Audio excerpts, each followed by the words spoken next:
열왕기상 제21장. 그 후에 이 일이 있으니라. 이스라엘 사람 나봇에게 이스라엘에 포도원이 있어 사마리아의 왕 아합의 왕궁에서 가깝더니 아합이 나봇에게 말하여 이르되, 내 포도원이 내 왕궁 곁에 가까이 있으니 내게 주어 채소밭을 삼게 하라. 내가 그 대신에 그보다 더 아름다운 포도원을 내게 줄 것이요, 만일 내가 좋게 여기면 그 값을 돈으로 내게 주리라. 나봇이 아합에게 말하되, 내 조상의 유산을 왕에게 주기를 여호와께서 금하실지로다 하니 이스라엘 사람 나봇이 아합에게 대답하여 이르기를, 내 조상의 유산을 왕께 줄 수 없다 하므로 아합이 근심하고 답답하여 왕궁으로 돌아와 침상에 누워 얼굴을 돌리고 식사를 아니하니 그의 아내 이세벨이 그에게 나와 이르되, 왕의 마음에 무엇을 근심하여 식사를 아니하나이까? 내가 이스라엘 사람 나봇에게 말하여 이르기를, 내 포도원을 내게 주되 돈으로 바꾸거나 만일 내가 좋아하면 내가 그 대신에 포도원을 내게 주리라 한즉, 그가 대답하기를 내가 내 포도원을 내게 주지 아니하겠노라 하기 때문이로다. 왕이 지금 이스라엘 나라를 다스리시나이까? 일어나 식사를 하시고 마음을 즐겁게 하소서. 내가 이스라엘 사람 나봇의 포도원을 왕께 드리리이다 하고 아합의 이름으로 편지들을 쓰고 그 인을 치고 봉하여 그의 성읍에서 나봇과 함께 사는 장로와 귀족들에게 보내니 그 편지 사연에 이르기를, 금식을 선포하고 나봇을 백성 가운데 높이 앉힌 후에 불량자 두 사람을 그의 앞에 마주 앉히고 그에게 대하여 증거하기를, 내가 하느님과 왕을 저주하였다 하게 하고 곧 그를 끌고 나가서 돌로 쳐 죽이라. 할렐루야. 사랑하는 열린문교회 성도 여러분, 지난밤도 주님 주신 은혜와 평강 가운데 단잠 주무셨습니까? 아침을 깨우는 말씀, 목요일 이 아침에 주님께서 저와 여러분에게 주시는 말씀은 열왕기상 21장 1절로 10절까지의 말씀입니다. 오늘도 허락하시고 우리에게 주시는 그 하나님의 말씀을 통하여 선명한 주의 음성이 들려지는 이 시간이 되길 원하고, 또한 그 음성을 통하여 하나님의 선명한 기준이 저와 여러분에게 세워짐으로 오늘도 허락하신 하루의 삶을 살아갈 때에 그 기준에 합당한 삶을 살아내심으로 하나님께는 영광이요 저와 여러분의 인생 가운데 가장 복되고 귀한 오늘이 되었으면 좋겠습니다.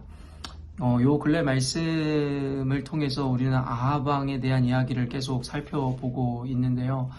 이 아합 왕의 이 삶과 그의 행동들, 태도들을 보면서 인간이란 존재가 얼마나 어리석고 아둔한 존재인지를 보게 되는 것 같습니다.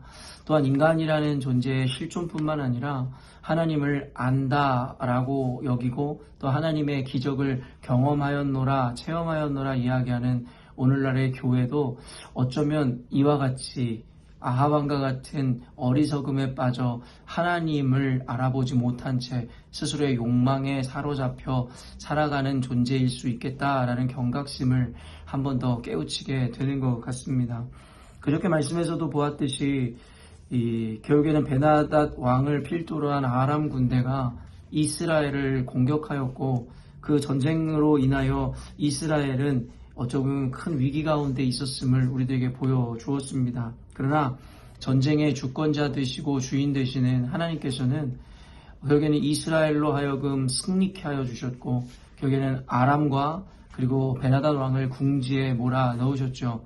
그러나 아합 왕은 결국엔 그 전쟁의 승리가 하나님으로부터 왔으며 그 모든 영광은 주님께 돌려드릴 뿐만 아니라 그 모든 전쟁에 대해서 판결하실 수 있는 분은 오직 주님이시라는 것에 대하여 망각한 채 스스로 승리의 기쁨 혹은 자신의 어떤 영광에 도취된 채로 이 베나닷에 대해서, 아람 왕에 대해서 스스로 호의를 베풀어 주는 모습을 보여주었죠. 안타깝게도 그러나 그와 같은 호의는 하나님께서 기뻐하시는 것이 아니었을 뿐만 아니라 애초에 베나닷 왕에게 호의를 베풀었냐 그렇지 않느냐의 차원을 떠나서 전쟁에 승리케 하시고 주인이신 하나님께 묻거나 따지지도 않고 스스로의 의로움을 드러낸 이 아합 왕에 대해서 어제 말씀에 하나님께서는 심판을 선고하셨습니다. 그리고 어제 말씀 말미에 보면 이 43절 보니 이스라엘 왕이 근심하고 답답하여 그의 왕궁으로 돌아가려고 사마리아에 이르니라. 결국에 그 심판에 대한 메시지를 들은 아합 왕은 근심하고 답답해 하더라는 것이죠. 결국엔 이와 같은 엄중한 심판이 떨어졌고 그로 인해서 잠시나마 근심하는 아합 왕의 이야기를 어제 말씀에서 보여주었죠. 근데 오늘 이 열왕기상 21장에 바로 연이어 이어지는 이 내러티브는 어제의 분위기와는 사뭇 다른 분위기를 연출하므로 어쩌면 어제 이야기하는 완전 동떨어진 이야기의 시작이라고 볼 수 있겠지만 사실 저는 말씀을 보면서 어제의 이야기의 연속이며 그를 통한 대비와 대조를 통하여 오늘날의 교회인 저와 여러분에게 전해주시고자 하는 하나님의 메시지가 있음을 보게 됩니다. 오늘의 이야기는 그 유명한 나봇의 포도원 이야기인데요. 우리가 잘 알고 있듯이 아합 왕은 그의 여왕 이세벨과 더불어 음모를 꾸며 나봇의 포도원을 빼앗았었던 이 사건임을 우리는 너무나 잘 알고 있습니다. 1절에서 2절 말씀 보니 그 후에 이 일이 있으니라.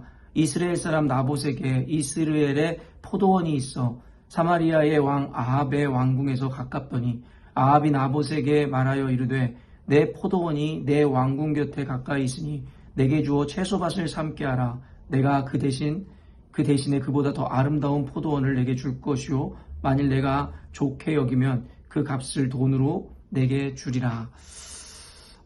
이 장면을 보면서 무슨 생각을 하셨습니까? 어제 이야기에서는 심판을 경고하는 선지자의 그 메시지를 들은 아합의 이 근심하는 모습들을 함께 살펴보았는데요. 그 다음에 바로 이어지는 오늘 말씀에는 아합의 이 근심과 고민은 온데간데 없이 또 다른 근심과 고민이 오늘 본문에 등장하게 되는데 그것은 너무나도 대조적이게 하나님의 심판에 따른 근심이나 고민이 아니라 자신의 욕망을 이루어내지 못함으로 인해 답답해하고 근심하는 장면을 보여주더라는 것이죠. 오늘 본문에는 우리가 잘 알고 있듯이 이스라엘에 있었던 이 아합 왕의 이 왕궁 그리고 그런가 지역적인 그와 같은 모양들을 우리들에게 보여주는데요. 오늘 성경에 이야기하듯이 그 왕궁 근처에 이 나봇이라는 자에게 포도원이 있었음을 우리에게 보여줍니다. 그러면서 그 이후에 이 이야기의 어떤 발단을 보여주는데요. 아합이 그 나봇이라는 자에게 이야기하기를 내 포도원을 나에게 팔고 넘기라 이야기하는 것이고 그 목적이 무엇이냐면 채소밭을 심게 하기 위함이다라고 이야기하더라는 것이죠. 공동번역에서도 이야기하지만 여기서 채소밭이라고 해석되어진 이 채소밭의 개념은 말 그대로 작물을 심어서 경작을 하려는 의도가 아니라 정원이다라고 해석합니다. 그러니까 이스라엘에는 이 아합 왕의 별궁이 있었고 결국엔 그가 그 주변 근처에 이 포도원을 사들이려고 했었던 이유는 그곳에 정원을 지으려고 했던 목적이었음을 우리들에게 보여주더라는 것이죠. 말 그대로 그곳에서 호화 생활을 누리고 자신의 탐욕과 욕망을 채우는 삶을 살고 있었음을 우리들에게 보여주더라는 것이죠.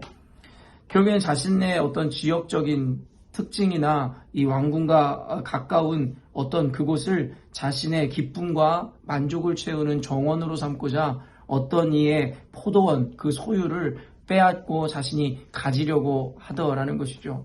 결국에 어떻습니까? 합법적인 방법을 통해서 그에게 그 포도원을 돈으로 사거나 다른 것으로 대체하려고 하였으나 결국에는 이 나봇이 이와 같이 이야기합니다. 3절에 나봇이 아합에게 말하되 내 조상의 유산을 왕에게 주기를 여호와께서 금하실지로다 하니 결국에는 왕도 함부로 그 땅을 빼앗을 수 없었음을 오늘 본문을 통해서 보여주는데요.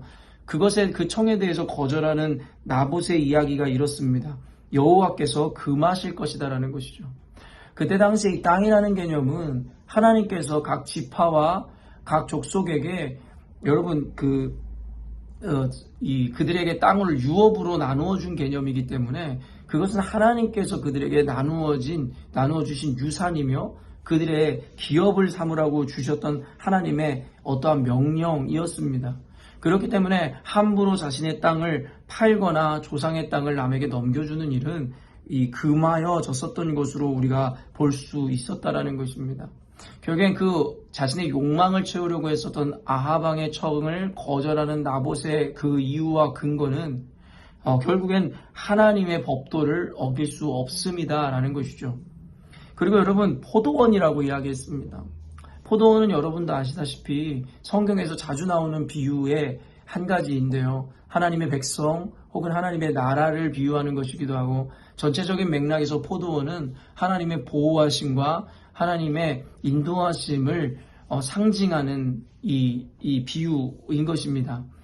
그렇다라는 것은 결국엔 영적으로 살펴보아도 이 하나님의 집과 하나님의 인도하심과 보호하심을 상징하는 이 포도원을 결국에는 사들여서 자신의 욕망을 채우고자 하는 그 정원을 만들고자 했었던 이 아합 왕의 이 태도를 보면 결국엔 영적으로 볼 때에 결국에는 하나님의 것, 하나님의 백성, 하나님의 인도하심과 보호하심, 하나님의 영광과는 이 관계없이 자신의 욕망을 채우기 위하여 하나님의 것을 마음대로 훼손하고 그리고 마음대로 악용할 수 있다라는 그 아합의 태도를 우리들에게 보여주는 것이다라고 생각할 수 있을 것인데요. 아까도 이야기했지만 어제 그 선지자의 심판으로 인해서 근심했었던 아합 왕의 모습은 온데간데 없다라는 것이죠.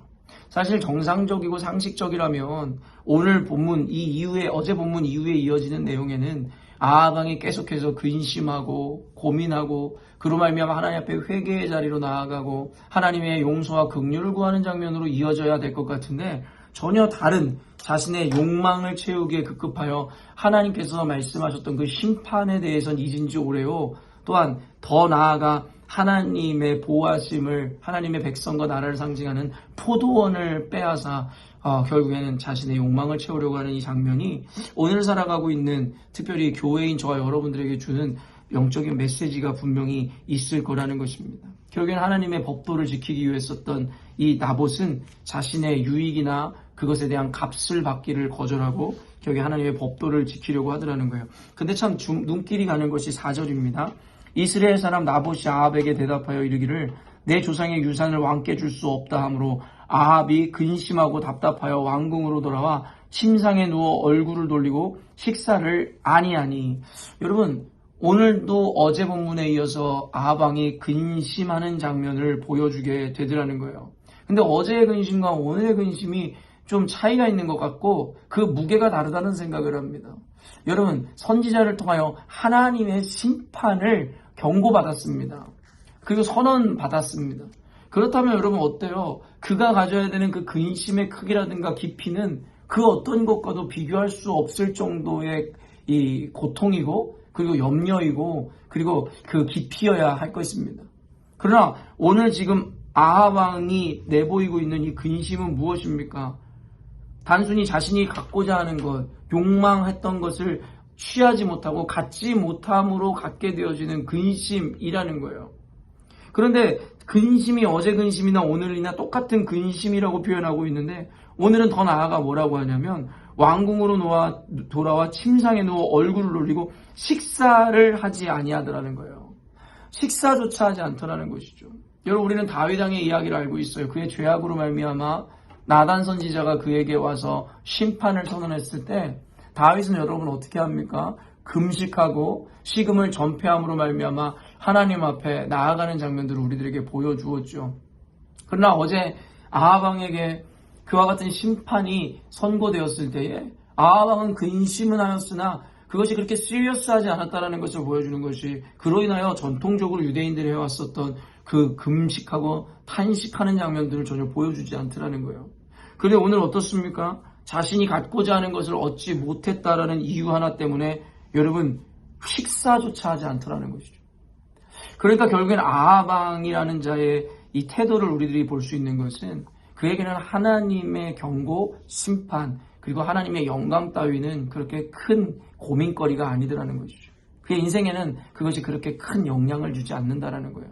그것보다 자신의 욕망과 이기를 채우지 못하는 그 속상함과 그것의 괴로움이 하나님의 심판보다도 훨씬 더 큰 고통으로 그에게는 다가오더라는 것입니다. 시간 관계상 다 나눌 수 없겠지만 이 이후에 펼쳐지는 이야기가 무엇입니까? 결국에는 그것을 갖지 못하여 끙끙 매던 이 아합 왕은 결국에는 자신의 아내였던 여왕 이세벨에게 그 모든 사건을 이야기하기에 이르렀고, 결국에는 저는 이것도 하나의 가스라이팅이라고 생각하는데요.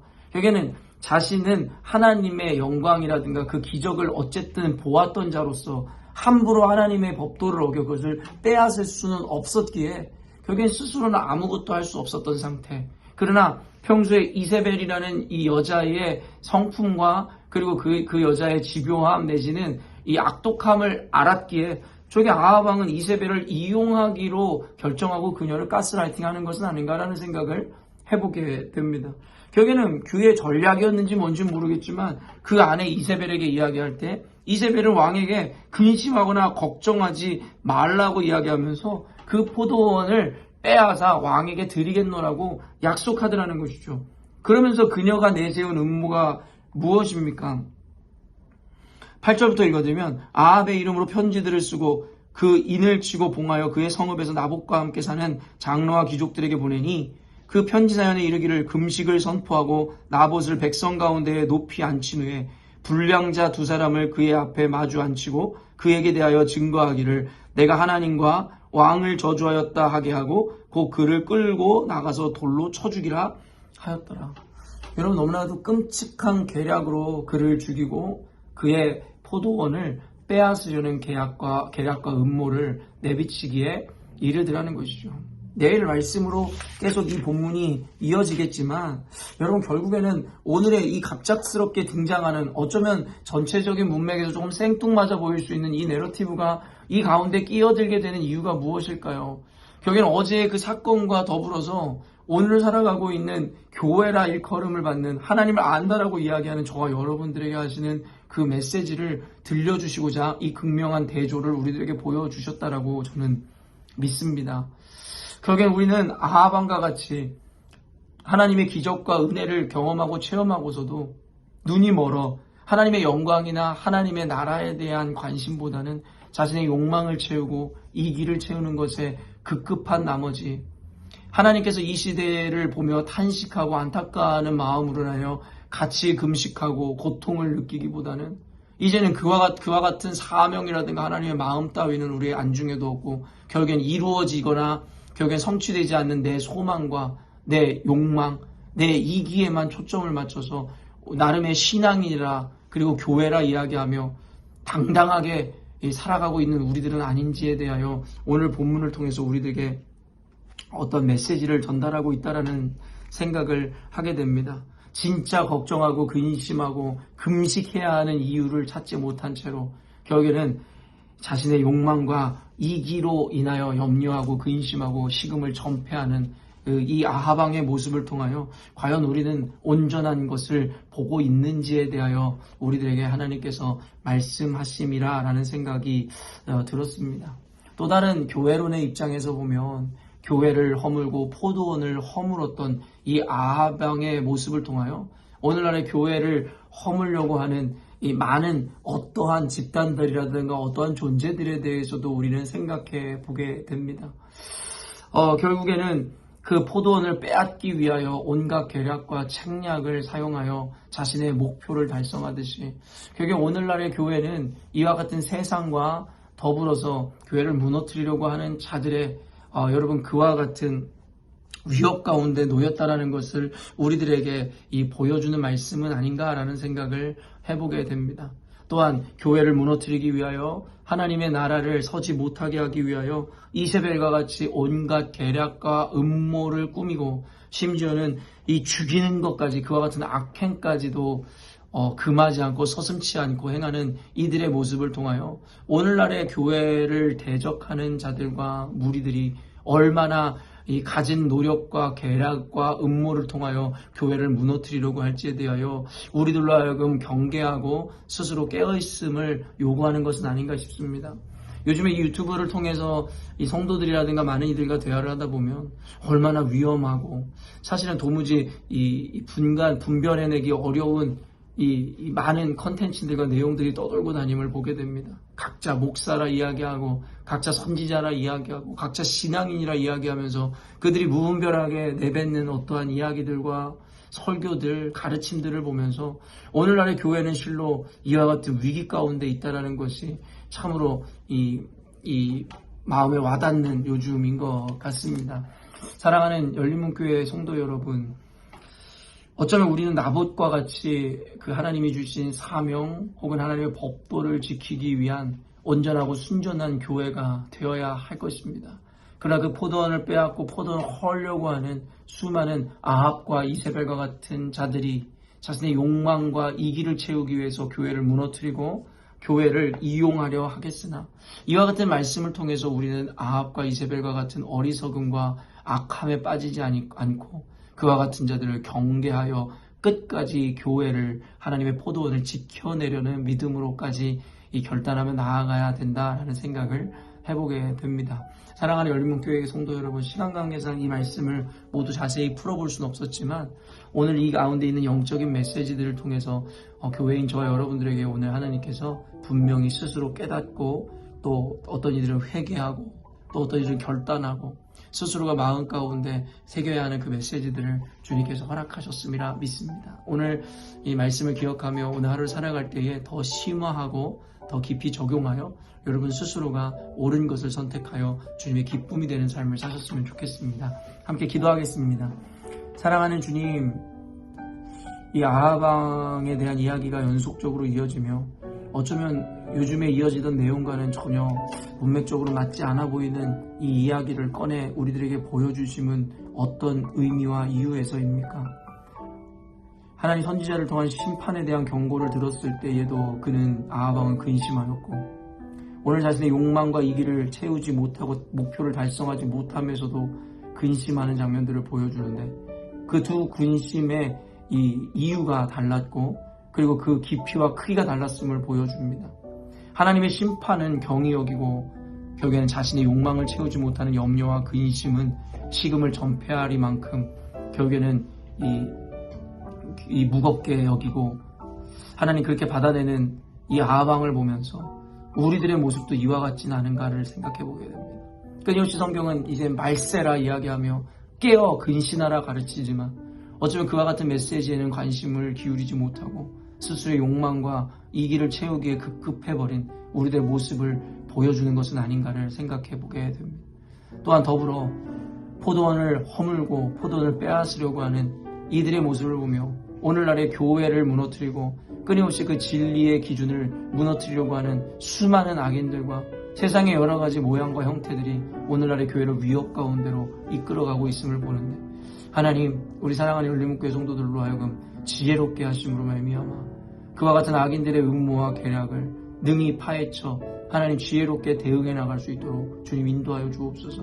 이 모든 것을 알게 하시고 깨닫게 하실 뿐만 아니라 대처해 나갈 수 있는 지혜를 주심도 주님이신 줄로 믿기에 하나님, 우리 사랑하는 열린문교회 성도들로 하여금 오늘 말씀을 통하여 주님 주시는 지혜를 깨닫고 온전히 하나님의 인도하심을 받아 능히 승리하는 우리 열린문교회 되게 하여 주옵소서. 감사드리며 거룩하신 예수님의 이름으로 기도합니다. 아멘. 사랑하는 열린문교회 성도 여러분, 오늘도 주님께서 주시는 귀하고 복된 하루를 맞이하게 되었습니다. 오늘 말씀과 더불어 시작되어지는 오늘의 하루의 삶을 그 어떤 때보다 가장 가치롭고 하나님께 영광이 되어지는 하루의 삶으로 살아내심으로 하나님께 영광이 될 뿐만 아니라 저 여러분의 인생 가운데 가장 복되고 귀한 오늘이 되기를 바랍니다. 아침을 깨우는 말씀은 내일 아침에 또 만나도록 하겠습니다.